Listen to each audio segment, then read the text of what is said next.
Marvel Tokon Fighting Souls is blocked in 132 countries due to Sony's controversial PSN linking requirement. You probably saw this discussion. But basically, Sony does this for, I think, like all the games that are Sony specific games that they bring to PC, right? My understanding is that the reason it's not available in those 132 countries is that Sony doesn't basically provide PSN and like their account service there. And so they're like, oh, you can't buy the game there. You can buy the console there and they market the game there and you can even see it on Steam there.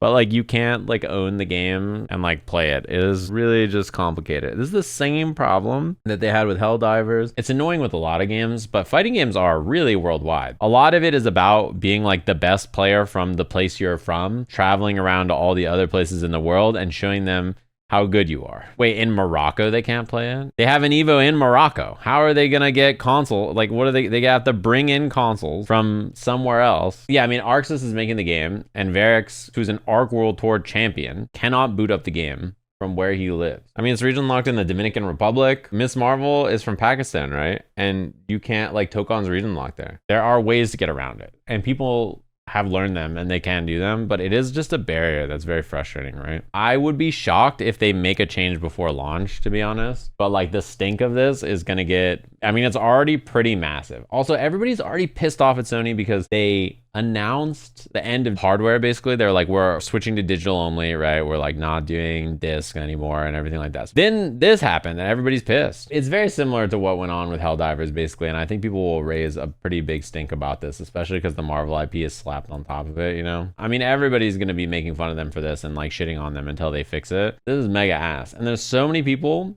who legitimately are like world champion level fighting game players from all these different countries that are banned who like now can't play the game.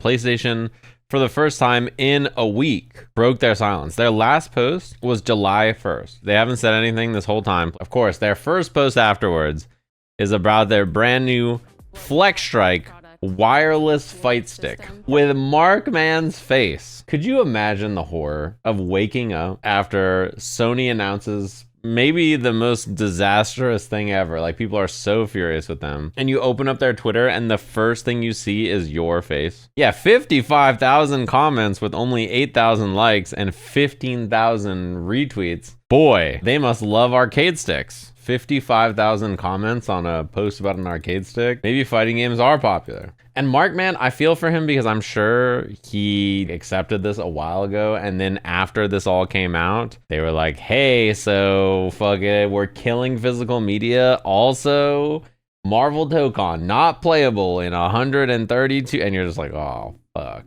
I'm just going to put Tokon money into gachas. That is the most evil thing you could have said. I would be shocked if by the time Tokon comes out, they don't fix it. Because like it will dominate the discussion of the launch of the game. And I'm sure, as all of you know, the word of mouth of it being popular and like being positive is like pretty big for how people absorb and are interested in a game. The worst part is that it applies to Steam as well, right? It's one thing to be like, okay, well, our consoles and like our PSN services don't extend to these countries, etc.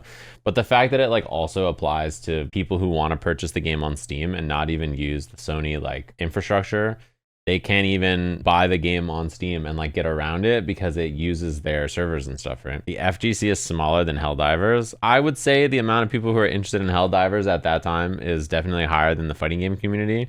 However, the amount of people who are willing to rally around something like this, given the current state of how people are mad about Sony, I would say is larger. Yeah, it's a Marvel game that a lot of casual people, not like fighting game specific people, are pretty interested in. And I'm sure Marvel is mad. They're like a big say in this whole operation. This is a potential win to just be like, all right, guys, we fixed this thing you guys are all mad at. And everybody would be like, yay. Yeah, create a problem, solve the problem, get free wins for people being hype. You solve the problem you created. I don't know. I mean, they might just decide to be like, okay, well, all these people can't play it in these places because this is how our stuff works. Yeah, and then you're like, dude, what if it was just Xbox, bro? Like, surely Xbox is doing well. Lays off 4,000 people, and you're like, oh, fuck. It's like looking doomed out there. It is very scary. Yeah, damn, bro. Let me just go play some TFT then. Mort Dog is just gone from TFT. He's like the primordial force of TFT. I can't even think of another comparison. Smash without Sakurai. It's pretty crazy. Out of nowhere, he's on sabbatical, and then he like booted up and then was like, all right, guys, I'm gone. And it kind of sounds like it wasn't his choice, question mark. Like, it sounds like they let him go. It is crazy. Yeah, I'm like a little worried about the state of Riot video games and like where it means for our beloved fighting game in the mix. Seeing them in this never-ending quest to like build an MMO and like all these other games and stuff they're working on. Next month, the cannons are gonna get let go. Dude, it's gonna be like the cannons are gone. It's gonna be like Freak is removed from League of Legends.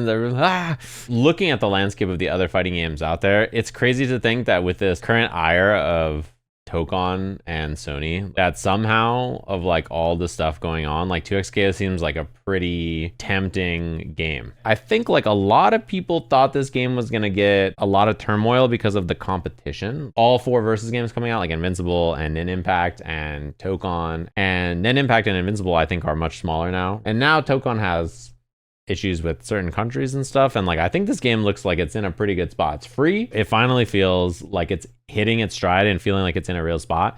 But I'm just worried that Riot Games, they're just gonna put their stamp on it and be like next, and then work on whatever their game is. Given how cutthroat everything in like gaming is in general, I am very concerned that it's just gonna get to the end of the year, we're gonna drop these characters and they're gonna be like peace, and then just like fade into the shadows. Yeah, exactly. They were planning all this stuff that is in this first season of 2XKO. Like they had all these ideas, and their messaging from before was basically, hey, we have this whole first year and like we had these layoffs happen. We're gonna keep doing all this. Will Riot let them do stuff with year 2? And if so, like, are they gonna get more manpower or not? Or are they just gonna like ride it out with who they have? I am though, like, this is definitely like the best I think the game has ever been. And it's also the most like positive word of mouth about the game has ever been, because it's like fast, it's really fun, people like it. If they make it to a year 2 and make it through a year 2, I think the game will be pretty crazy. It's just whether they can like make it to it and like get through making all that content with their current team size.